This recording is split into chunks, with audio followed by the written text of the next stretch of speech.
पहुंच चुके हैं जोधपुर ओटीसी वाटर पार्क से आगे की साइड में बरसावन धाम राधा रानी मंदिर। यहाँ पे आने के बाद हमें पता चला है कि यहाँ पे एक शिवलिंग ऐसा भी है जिसका मुख दक्षिणी रूप में है, दक्षिणी ओर की तरफ है उनका। तो हम जानते हैं इस मंदिर में कि यहाँ पे ऐसा क्यों है। शिवलिंग का मुख ज्यादातर हम जब देखते हैं उत्तर की तरफ होता है, बट यहाँ पे दक्षिण की तरफ है। तो चलो हम जानते हैं पंडित जी से। तो पंडित जी, क्या आप हमें बता सकते हैं कि यहाँ पे इन शिव जी का मुख दक्षिण की ओर क्यों है? ये बाबा ने मुझे स्वयं प्रेरणा करके ये भाव दिए और उन्हीं के भाव के अनुसार ये शिवलिंग स्थापित हुए। ये स्वयंभू है, यहीं विराजमान थे और फिर प्रकट होके इन्होंने जो प्रेरणा करी उसी रूप में आप विराजमान। जैसे 12 ज्योतिर्लिंग होते हैं, 12 ज्योतिर्लिंग में और जितने शिवलिंग है वो सब उत्तर की ओर होते हैं, उनका जलाधारी का मुख उत्तर की ओर होता है जी। लेकिन सिर्फ महाकालेश्वर है जहाँ दक्षिण में। इसी तरह यहाँ इनका नाम है बटकेश्वर महादेव और ये दक्षिण मुखी है, ये भी महाकाल के स्वरूप है। अब हमारे यहाँ माँ विराजमान है पिंडी स्वरूप में जी, जिनका नाम है बटकेश्वरी माँ। तो आइए उनके दर्शन करते हैं।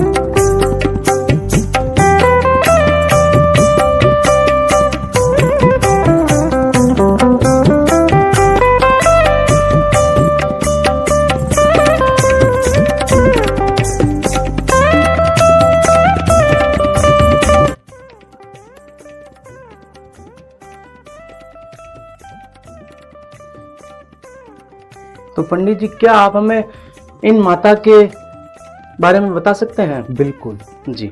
ये है बटकेश्वरी माता जी। आप स्वयंभू है और पिंडी स्वरूप में आप विराजमान हैं। आपने मुझे स्वप्न आदेश दिया और उसके बाद आप प्रकट हुए और यहाँ आकर विराजमान हुए। ये साक्षात हैं और पूर्ण रूप से माँ विराजमान है। जैसे 51 शक्तिपीठ है तो जितने पीठ है लगभग सब पिंडी स्वरूप में माँ, जैसे भगवान शंकर का शिवलिंग प्रतीक होता है, इसी तरह माँ का पिंडी स्वरूप है। वैष्णो देवी में भी 3 पिंडियों के दर्शन है, तो जितने स्वरूप माँ के हैं वो पिंडी स्वरूप में, तो इसी प्रकार यहाँ पर पिंडी रूप में माँ विराजमान है।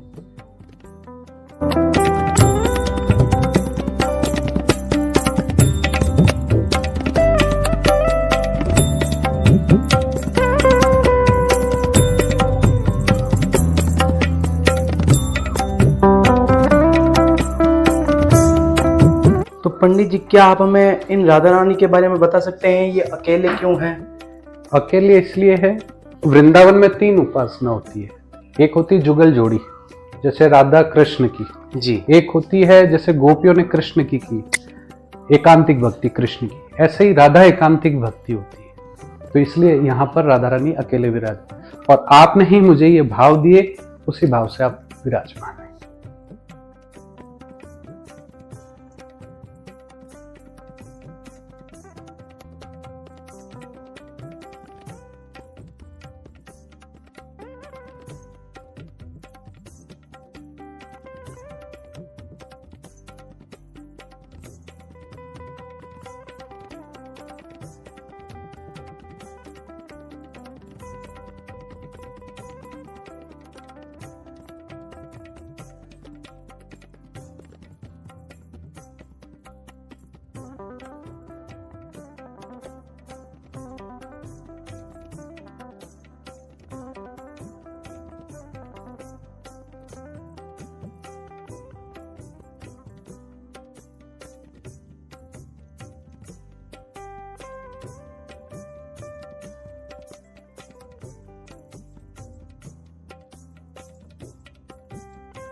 ये राधा रानी की बेडशीट, तोड़, कंबल और तकिए।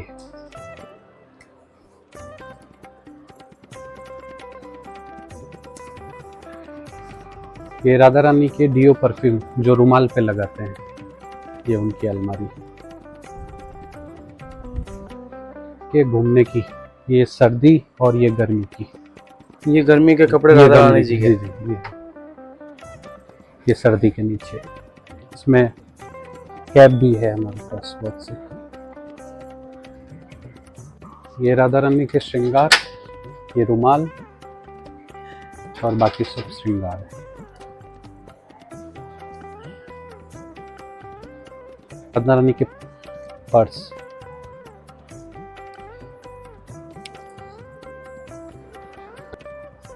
ये बैठने का सोफा राधा रानी के लिए। ये खेलने के खिलौने, राधा रानी खेलने के लिए लेते हैं काम। यहाँ पे राधा रानी का बाल रूप है। नहीं है, बड़े हैं लेकिन जी। उनका खेलने का भाव है। ये पाउडर वगैरह, लिपस्टिक वगैरह, बिंदियाँ, ड्रेसिंग टेबल। ये इनके अलग अलग श्रृंगार के स्वरूप हैं। ये रात को सोने के लिए, राधा रानी के लिए बेड। हाँ रात को सोने। ये घूमने के लिए वॉकर। बिल्कुल। ये बैठने की कुर्सी है इनकी, और ये जीप घूमने के लिए। राधे राधे भैया। राधे राधे जैसा कि मेरा नाम है आलोक शर्मा, मैं मेड़ता रोड से जी। मैं एक YouTube चैनल चलाता हूं, और हम सनातन धर्म में जो भी मंदिर आते हैं, हम हमारे सनातन से जुड़ी हर बात हमारे सनातनी धर्म हिंदुओं से उन तक पहुंचाने की कोशिश करते हैं। जी। जैसा कि आज हमें मौका मिला है बरसावन धाम आने का, तो क्या आप हमें बता सकते हैं इस मंदिर के बारे में? बिल्कुल। अंदर जो स्वरूप है राधा रानी जी। का, वो मुझे वृंदावन से सेवा मिली और बरसाने से सेवा चालू हुई। तो लगभग 22 साल हो गए उनकी सेवा चलते। तो अलग अलग जगह रहना हुआ और अलग जगह रहते थे। तो जीवन मैंने समर्पित कर लिया और उनकी इच्छा से सब कुछ होता था। तो वो जैसी प्रेरणा करते गए वैसे होता रहा। फिर उनकी इच्छा हुई जोधपुर रहने की, जी। तो फिर ये उनकी ही प्रेरणा से ये सब कुछ बना है। तो हमें जानना है राधा रानी का इतिहास। जो अच्छा। यहाँ पे आपने मंदिर बनाया, जी जी। तो ऐसा क्या हुआ आपके साथ में जो आप जोधपुर आए और आपने जोधपुर में इतना दूर आउटसाइड में आपने जगह ली और मंदिर बनाया है? पहले मैं ऋषिकेश रहता था, वहां मुझे जी। सेवा के भाव मिले। फिर सेवा के भाव मिले और वृंदावन में आया। हाँ जी। तो लगभग 22 साल पहले की बात है। तो मेरे पास 120 रुपए थे उस समय। तो मुझे स्वरूप, हम मूर्ति नहीं बोलते हैं, श्री विग्रह या स्वरूप बोलते जी। हैं। तो स्वरूप चाहिए था मेरे को राधा रानी का। तो कोई पूछता है भाई ठाकुर जी क्यों नहीं है, तो मेरे भाव शुरू से राधा जी के प्रति भाव जगे रहे। फिर पता चला कि राधा जी का भी ऐसा एक भाव होता है। तो वृंदावन आया। राधाष्टमी से 3 दिन पहले आती है ऋषि पंचमी। तो ऋषि पंचमी के दिन शाम के समय में राधा जी के स्वरूप को लेने के लिए चला। पूरा बाजार उसी का है, श्रृंगार स्वरूप के। एक दुकान पे चढ़ा, मना कर दिया, दूसरे ने, तीसरे, ऐसे 15 दुकान चढ़ता गया, मना करते गए। जी। तो मन में भाव आया कि राधा जी नहीं चाहते मेरे पास आना। मैंने कहा कोई बात नहीं, जैसी उनकी इच्छा। तो मैं एक अंतिम दुकान जाऊंगा, मिल जाएंगे तो ठीक है, नहीं तो फिर छोड़ दूंगा। जी। तो एक छोटी सी दुकान थी, अंदर गया, ब्रजवासी बैठे थे। मैंने कहा भैया राधा रानी चाहिए।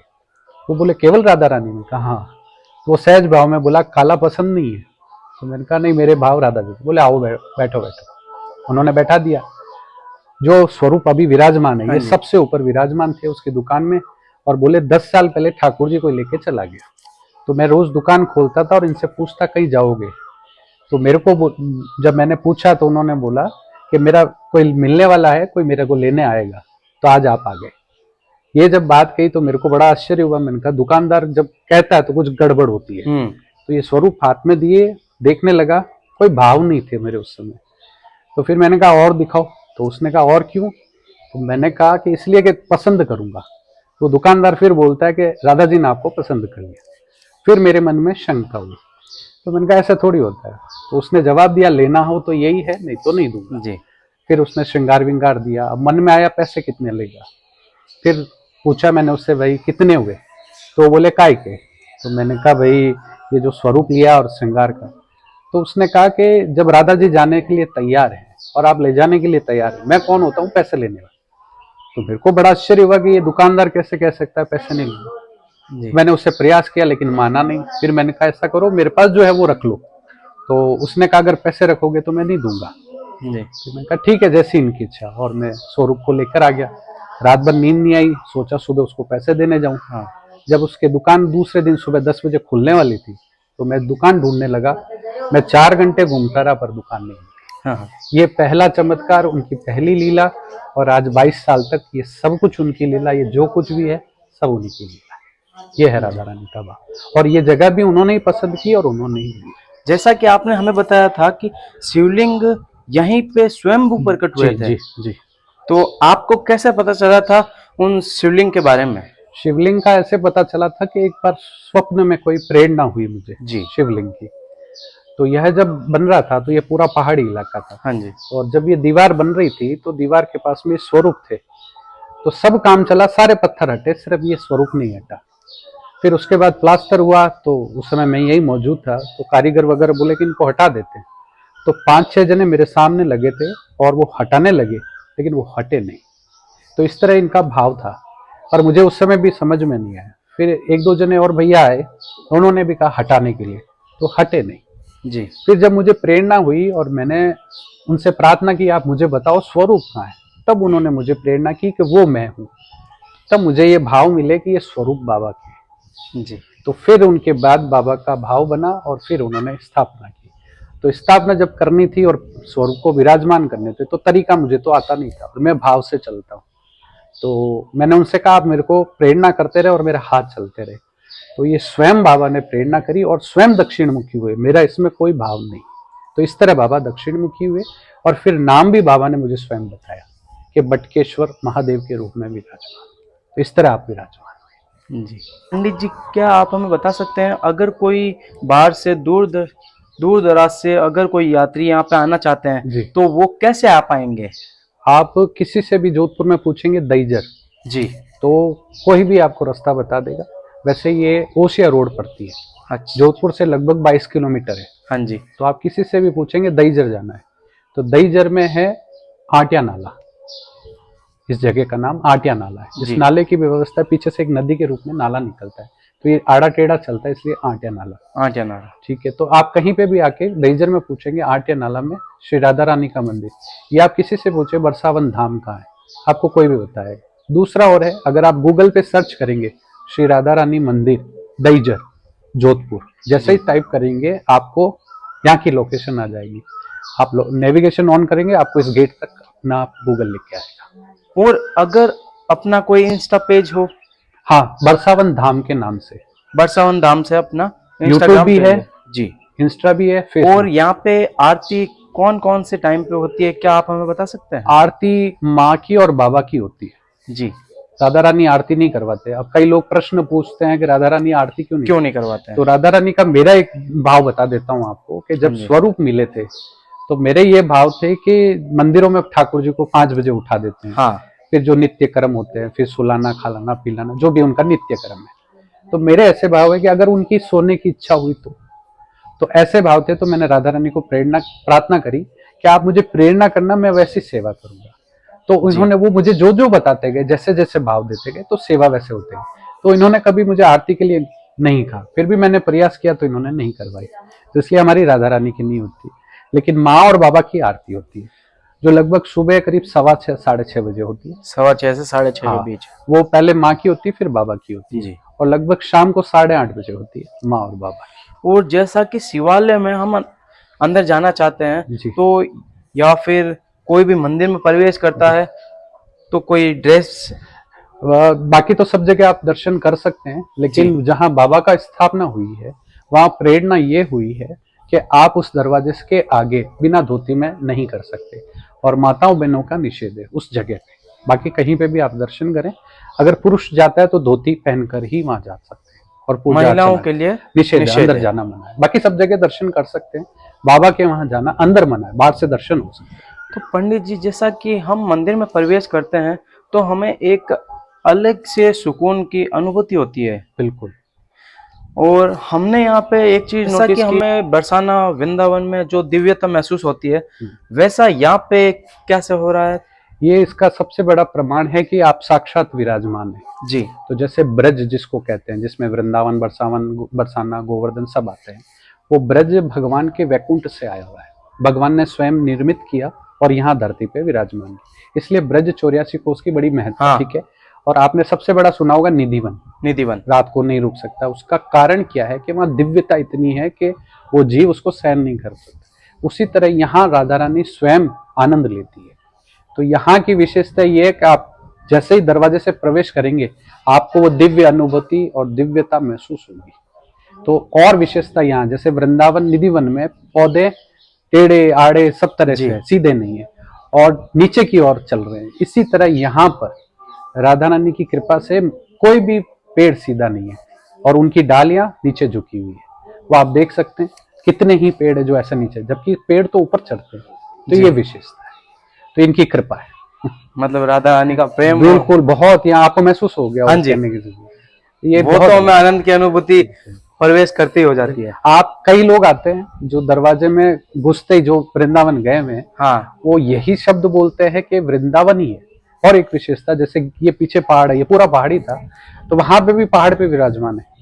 दूसरा ये कि जैसे ये गिरिराज स्वरूप हो गए, हाँ, पीछे आपने देखा होगा जी, ये निधिवन जैसे गेवर वन मान लो, रासमंडल टाइप भी बनाया हुआ एक स्वरूप में, तो वहां राधा रानी विराजमान होती है, तो वो स्वरूप है। और भी जो भाव है, जैसे वृंदावन के भाव है ऐसे भाव। और सबसे बड़ी बात होती है कि आप जब भाव से इनके प्रति लगते हैं तो ये आपको सब कुछ वहीं ले देते हैं। अब जैसे कान्हा जी के लिए गाया गौ माता जी जी सबसे महत्वपूर्ण थे, बिल्कुल। तो वैसे ही अगर हम जानना चाहें कि अपने मंदिर के कोई गाय माता के लिए जी जी चलता हो, तो ऐसा हुआ कि इनकी प्रेरणा हुई और सबसे पहले गाय लेके आए थे हम, गौ माता लेके आए थे, उसके और बछड़ी हुई और ऐसे गोवंश बढ़ने लगा। फिर भाव हुए कि यहाँ जगह छोटी पड़ती है तो लगभग आधा किलोमीटर दूर पर एक जगह लेकर, जो अभी किराए पे है, उस जगह लेकर अभी वहाँ सेवा हो रही है। उसका नाम है बरसावन धाम गौशाला। तो करीब 40 गाय हैं, बछड़े बछड़ियां सब मिला के।